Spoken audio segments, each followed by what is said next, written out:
Vance says he expects Trump to would veto a national abortion ban, right? That's pissing a lot of people off, and it's something that they're putting on the left as a fear that here's what he's going to be doing. So Vance stated that he expected Trump would veto a federal abortion ban if he reached his desk, saying, I think he would. He said that explicitly that he would.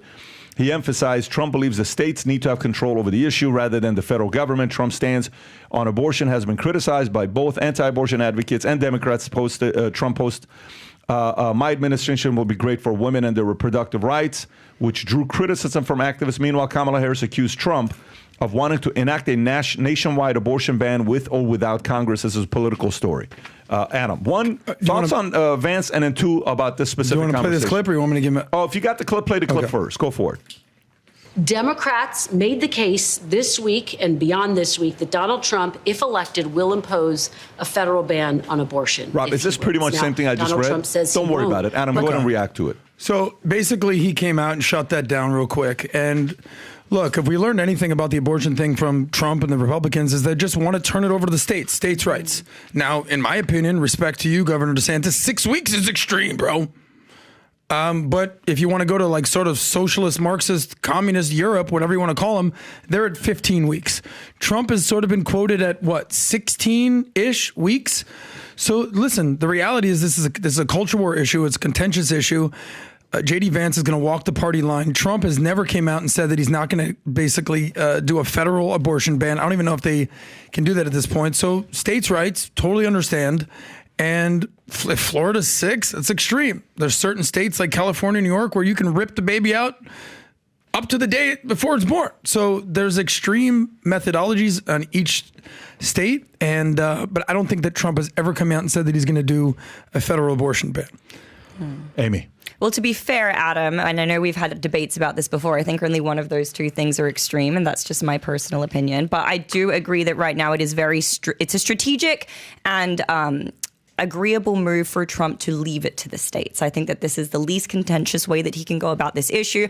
Obviously, it's not going to be enough for the Dems. At the end of the day, they're going to want him to, overturn Roe versus Wade. They want things to go back to the way that they were, and they're not going to be happy until that happens. So I think playing to that base is honestly a little bit of a lost cause. What can we do other than assuring them that it's gone back to the states? I think that ultimately Republicans are going to have to really win on other issues, but certainly assuring them that, there's not going to be a national abortion ban.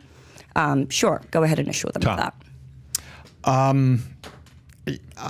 I really struggle with this. And what I struggle with is that things like this, you end up on a slippery slope. And the slippery slope you end up with is all the way down to partial birth abortion. And those are living citizens attempting to be born and being struck down at the moment of birth. Mm-hmm. And I can't go with that. But this is the slippery slope you go on. And there are people that say 6 weeks is extreme. People that say 15 weeks is extreme. I look at it as a deeply personal choice for that woman. But we are a nation that, if you really look at it, abortion is the avoidance of responsibility, because there is a personal responsibility and there's a financial responsibility that comes with raising a child. And, we're stepping away from our responsibilities as a charitable nation to say, children can be put up for adoption. We have systems to do that. We have foster child systems here in America. Why can't we be a nation of love and caring, and to reach out and to help people that say, you know what, I'm going to have a baby. I don't think I'm economically capable. Will you take care of me? And will you assure that this child gets full care? That's where I want to be. Why can't we get the heart of a nation there? Now, during the election, somewhere around, now my logical side, just analyzing the election, somewhere around 6 and 15 weeks, people are going to say, okay, that's, we're good. As long as you'll give me 6 to 12 weeks, we're good. Give me 6 to 12 weeks. So if something happens, we can take care of this. And that's it. And I think that's going to be the point that the majority of American voters, 51%, are going to want to see. They're going to want to see 6 to 12 weeks. Now then, I'll go somewhere else, and I don't want to relate it only to abortion. Trump is correctly pointing back to what the founding fathers had established as the rights of the states. And if you don't like the state, live in that state. You live in Texas because you don't want the, certain things with school. What's the argument against that? Because to me, that's very common sense. That makes sense to me, right? Even if, some states have the gun laws that you can be tougher, you can be this, you can be great. Guess what? It's up to the state. Like, I would never live in Chicago. Exactly. I just would never live in Chicago. I wouldn't feel safe living in Chicago. And right? your kids wouldn't get good education, and you can choose a state you like. That's right. I wouldn't live in a place like that. So I'm choosing to live in a place. So what's wrong with putting it back to the state? I want to know the counter argument to that. Adam, what is the counter? I can't control you on a national socialist platform. And the socialist platform is to put national control on programs to make single signature decisions. Too bad. They want the power. The difference between an executive order to a socialist and dictatorship is zero. You cannot put a cigarette paper between an executive order and the socialist desire for presidential ultimate control. Well, I think you're looking for what's the counter argument here? Yeah, that's what I'm asking. Yeah, let me help you out. Well, the reality is, I really need your help. I know, Pat. Please. I don't want you to. Without you, God forbid, what would I do? I was giving you the counter argument that a socialist will say, we have to control and we'll do it nationally. We have to hear it from an abortion expert. Yes. Go ahead, Adam. Well, despite popular opinion, I know that people like you and me can't have babies. I know that's a controversial situation. Watch your language. I know. I don't want to upset the audience right now. Rob, on the other hand, we'll see what happens with this guy. But the reality is 90 to 95% of abortions happen within the first 16 weeks, period. So these extreme things that happen along the 40 weeks, 50 weeks are absolute anomalies. But the reality is there's a similar theme, whether it's the COVID mandates or whether it's the abortion. And that is essentially people saying, hey, government, stay the hell out of my body, stay the hell out of my bedroom, my body, my choice. That's the irony right here. Okay. Where on the right, you have, dude, I don't want to take this jab. Why do I have to do this? It's crazy. Okay, stop. Let me just stop you right there, because I don't want this to be a long answer. No, I was done. No, that's not the answer then. Because to me, it's the state, right? It's not don't do it. It's if you believe you ought to have the freedom to have an abortion up until the 38th week. Let's just say some states decide to, which is insane to me, right? But if a state says that, I can't live in that state. If you want to live in that state, go for it. What's the argument for trying to make it national, where it's a federal, not a state law? What's the argument towards that? Obviously, Roe versus Wade was codified in what years? 1972? 52 years ago. Okay, whatever the number was. 53 years ago, yeah. So 54 years ago. It's a deeply personal and emotional issue. Throw logic out the window here. Just think about that for a second. Got it. It's a we just saw the last clip where the woman struggled picking democracy or access to abortion. Rob, is there a logical argument to this, Rob? No. What, Rob, for you, Tom, is there any logic to this, or is it just purely my body, my choice, make it a federal ban, make it a federal law, not a state law? There's nothing logical to it. Well, the left wants, there is nothing logical to it. The left wants the signature to be in the executive order so they could make a national this and a national that. Why, though? Because it gives them control. It gives them single pen control rather than allowing, oh my gosh, who's talking about eliminating electoral college? The Republicans or Democrats? The Democrats. They want to eliminate the electoral college. Of course. Right? I saw a post last night that this guy wrote, and this was legit. He wrote, Wyoming has 600,000 people and 2 senators. California has 41 million people and 2 senators. How is that fair? And I'm like, oh my gosh, did you not take civics in school? So those people are out there. You're meaning it's in the Constitution is what you mean? No, the civics lesson is that he said that's unfair, that California should have more senators, when that's exactly why the House of Representatives was set up. Correct. The point is, what they're arguing against, Pat, is the states having control over their people. They're arguing against the independence of the states, which the Founding Fathers said was critically important, because the Founding Fathers, listen, why is it called New York? Why is it called New Hampshire? Because they were referring to districts and areas that were somewhere else and that people kind of thought a certain way. And they were giving the states their independence to live as they choose, but they were giving people to move around the borders of the states inside these United States, these 13 colonies, to live where they wanted. And the founding fathers got it right. And now people want to take it away so that they have, look, when you look at globalists, they want one world control. What does Klaus want? Control over green laws globally. Well, now you just draw a line from that, Pat, right back down to the hard liberal Lems that want a single pen. Do you think AOC wants the new green, bill to be determined by states like Texas with all of its oil? Hell no. She wants that the power of a single pen. Too bad is what I'm trying to say. Exactly. That's what I'm saying. That's how America was founded. Precisely. So it doesn't have to be abortion. It can be anything like green energy. They want to control us with a single pen and win one election for president and then control the rest. Good luck debating with women who are filled with joy and are more focused on emotion of why they should think logically about why Roe versus Wade should be turned to the states. Good luck out there, guys. Well, that's why they're doing it with this particular issue. They do want to control the pen overall, and this is a much easier issue to do it with than, for example, going green or any type of policies like that, because it's deeply emotive. It's very, very easy when you look at the psychological implications of this, the way it affects women. I've never seen women so emotionally invested in any issue, even when I'm just having everyday conversations with them. Like, this is something that really fires people up because for them, it's about autonomy over their body. And when they live in a world where they're constantly told they don't have the freedoms and the liberties to be able to make decisions about their life, and the last line of defense that they have is autonomy to their own body, that is so deeply ingrained in their psyche right now that's like the last thing that they're holding on to, and they're grasping it with everything in their power. What I say to that? I respect it. Move to a different state. Move to a different state. Yeah. I moved to Florida because guess what? I moved to Texas because California didn't like me. If California is going to say, we think we make better decisions with your money than you do, stay here, we know what's best for you. I said, no, I think I know what's best for my family. We moved. No problem. If you live in a state that doesn't allow you to do that, guess what? Move to a state that allows you to do that. That's what's great. I understand what you're going to say.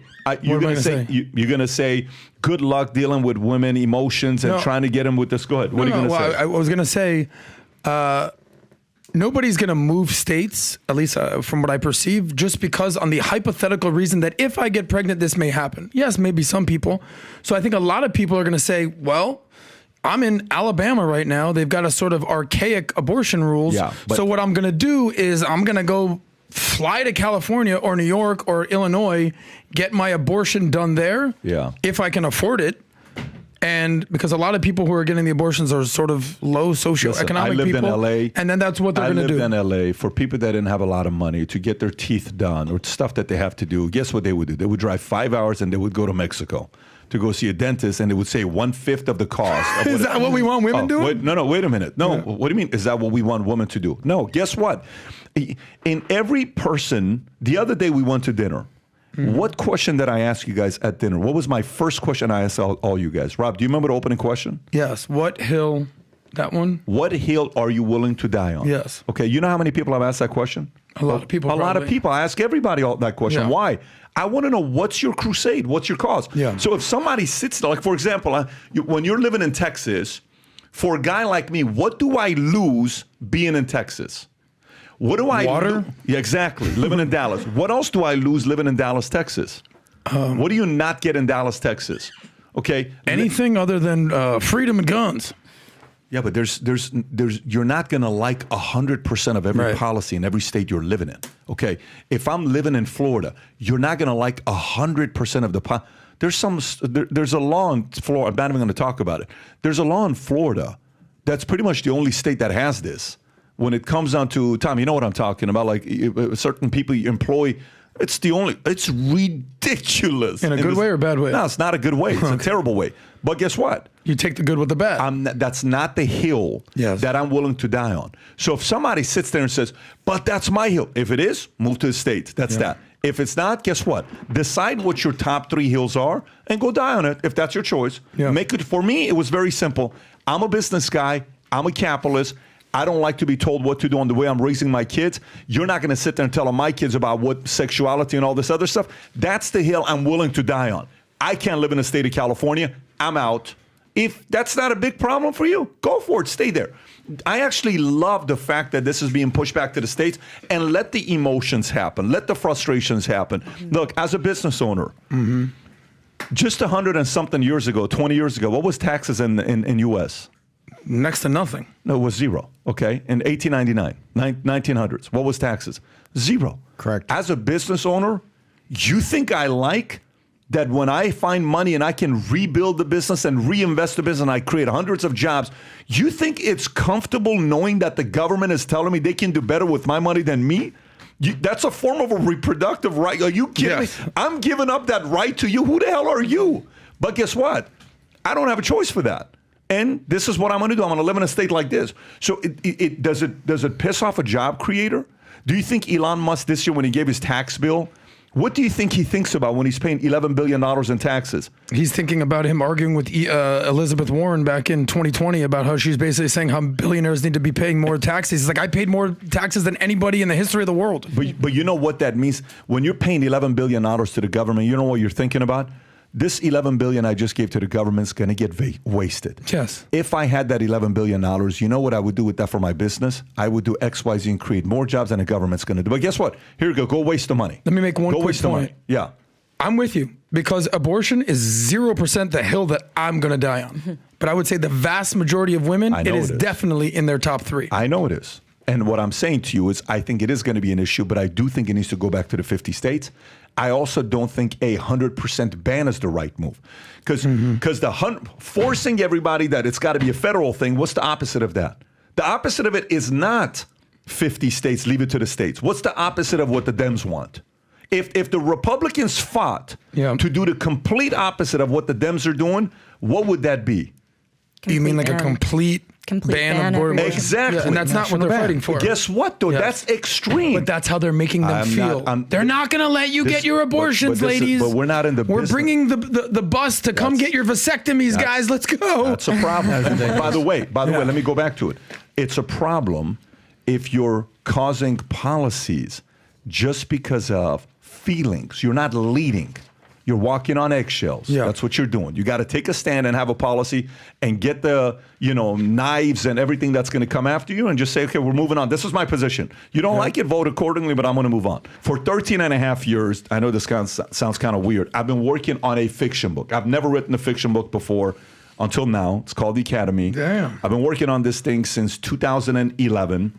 It's a story about a kid who gets recruited into a secret society that's been around for a long time that develops the greatest leaders in the world, and you get a chance to go into this vault to learn from different leaders. Imagine having a one-on-one conversation with people that have been dead for many years, but this technology allows you to have a conversation with them, ask them about any issues that's going on. There's 10 characters in this book. Tupac's one of them.